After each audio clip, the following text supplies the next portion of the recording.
Hi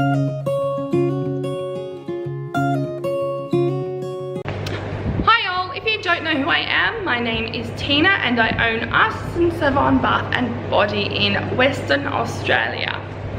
So that is my little intro, and now I'm going to do my disclaimer, which is I am not a seasoned soaper. This means I have not been soaping for decades and decades like some of you, and that is okay. I have been soaping for approximately 3 years, and this video is not to be taken as gospel. This video is purely my understanding of the things I'm about to talk about and my thoughts or recommendations. But don't take it as gospel. There are plenty more experienced soapers on YouTube, in soaping groups, etc. that can give you more detailed information, more accurate information. This is just a guide only. So now that that's out of the way,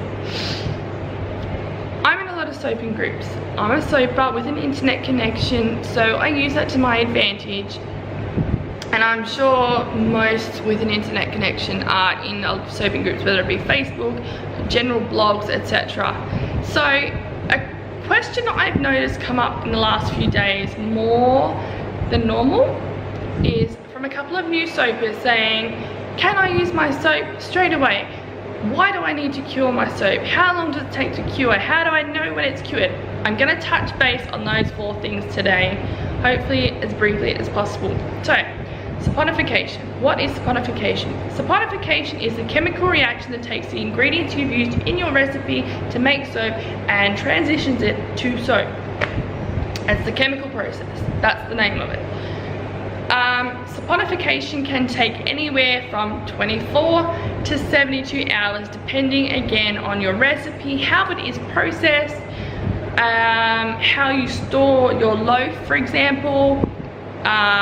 You know, goat's milk soap. Some people that make goat's milk soap will store it in the freezer. That is going to slow down your saponification. Some will gel their soap, so force that gel or add heat to their soap to make their soap saponify faster, because heat will obviously make soap saponify quicker, so they do that.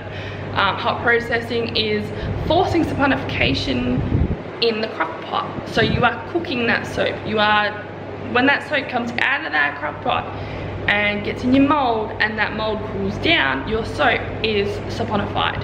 If you've used the correct recipe and you're not light heavy, etc., it's saponified. Can I use my soap once it is saponified?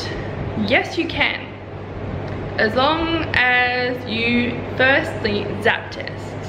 Now I'll come back to the can I use my soap and I'll divert to the Zap test. So a Zap test is to check whether your soap still has lye remaining in it. So you can use pH strips.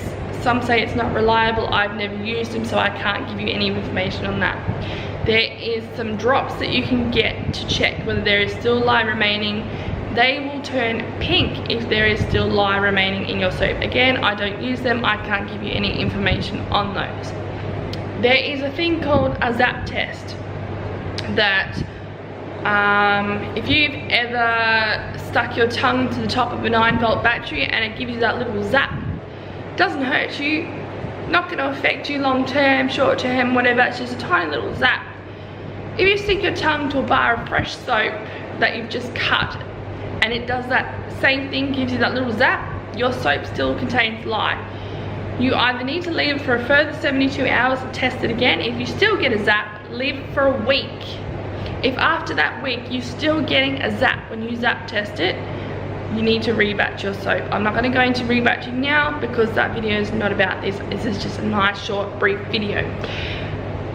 So yes, you can use your soap once it's saponified and once you have Zap tested it, but as your soap has not gone through the appropriate curing time, it's going to be soft.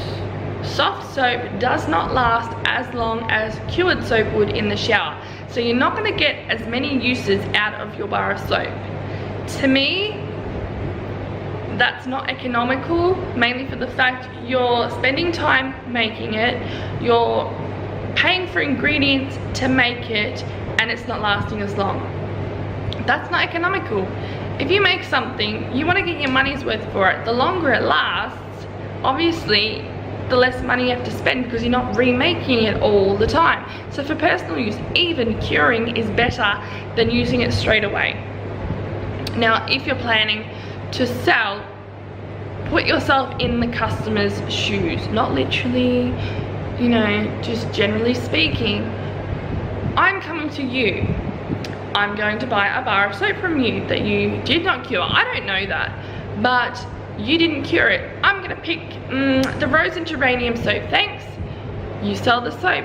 The customer takes that soap home, showers with it, gets 2 or 3 days of showers out of that one bar of soap.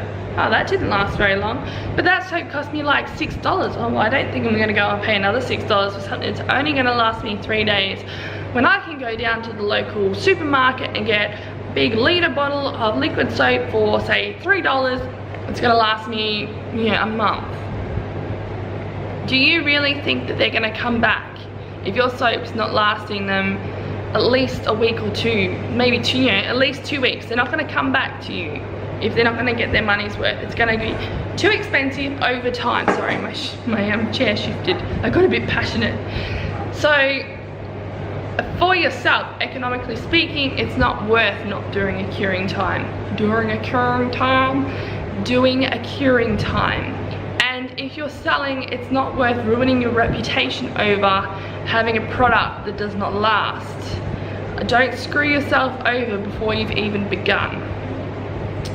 So, the average curing time generally is 4 to 6 weeks, with the minimum being 4 for cold processed soap.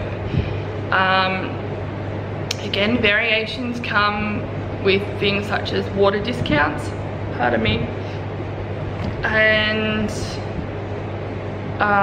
the type of recipe you use. So if you've got a really high olive oil recipe, obviously curing will take longer. Like if you did a full 100% castor oil soap, which is 100% olive oil soap, it's generally recommended, unless you're doing a high water discount, that you cure that soap for 6 months.